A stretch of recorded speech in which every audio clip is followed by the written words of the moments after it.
मैं सदन को थोड़ा अवगत कराना चाहता हूं। जब आजादी के 75 वर्ष के बाद अमृतकाल के युग में प्रधानमंत्री श्री नरेंद्र मोदी जी ने नए संसद भवन में पहले बिल के रूप में 18 से 21 सितंबर 2023 को विशेष सत्र के माध्यम से नारी शक्ति वंदन अधिनियम पारित करवाकर लोकसभा व विधानसभा में महिलाओं के 33% प्रतिनिधित्व को सुनिश्चित करके लोकतंत्र को पुष्पित व पल्लवित करने का अभिनव कार्य किया है।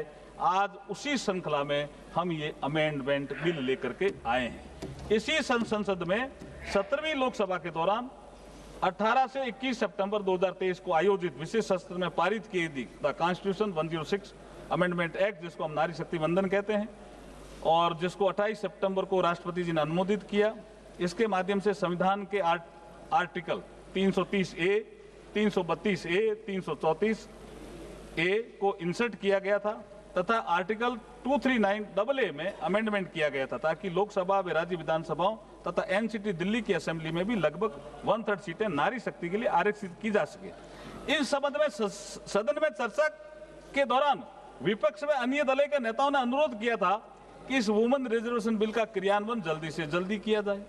हालांकि जो प्रोविजन 2023 के संविधान संशोधन में किए गए थे उसके अनुसार ये महिला आरक्षण तभी ऑपरेटिव होना प्रस्तावित था जब इस एक्ट के लागू होने के बाद पहली रिलेवेंट सेंसस 2026 की जनगणना के आधार पर डिलिमिटेशन एक्सरसाइज को पूरा किया जाए। दूसरे शब्दों में कहा जाए तो महिलाओं के लिए आरक्षण तब तक लागू नहीं किया जा सकता था जब तक 2026 के बाद प्रकाशित होने वाली सेंसस फिगर के आधार पर डिलिमिटेशन एक्सरसाइज नहीं की जाती। अगली सेंसस और उसके बाद की डिलिमिटेशन प्रक्रिया में अभी पर्याप्त समय लगेगा, जिससे वुमेन की इफेक्टिव पार्टिसिपेशन में डिले होगा।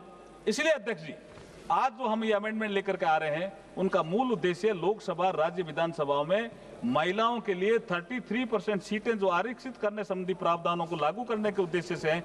इसके लिए संविधान के आर्टिकल 55, आर्टिकल 81, 82, 172, 330, 332 और 33A में संशोधन का प्रस्ताव है, जो बिल में साफ साफ उल्लेखित है।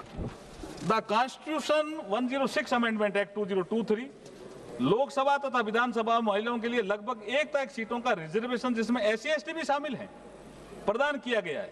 ये उल्लेखनीय है कि सरकार का उद्देश्य महिलाओं के लिए आरक्षित सीटों का वर्तमान में उपलब्ध सीटों के अतिरिक्त इन एडिशन टू और ओवर एंड अबव रखना है, न कि वर्तमान अलोकेशन ऑफ सीट को प्रभावित करना।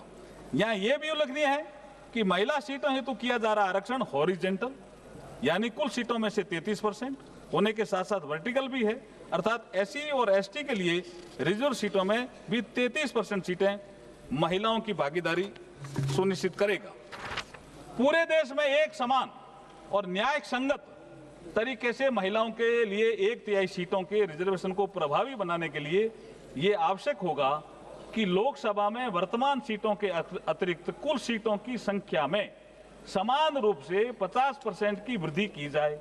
लोकसभा की वर्तमान सीटों में 50% की वृद्धि की जाती है तो सदन की नई स्ट्रेंथ 815 सदस्यों की होगी।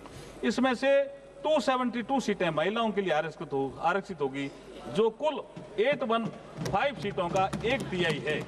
तो ये सिंपल सा एक फॉर्मूला है और इसमें सबको कोई नुकसान नहीं हो रहा है, किसी भी पुरुष वर्ग को भी नुकसान नहीं हो रहा है और किसी राज्य को कोई नुकसान नहीं हो रहा।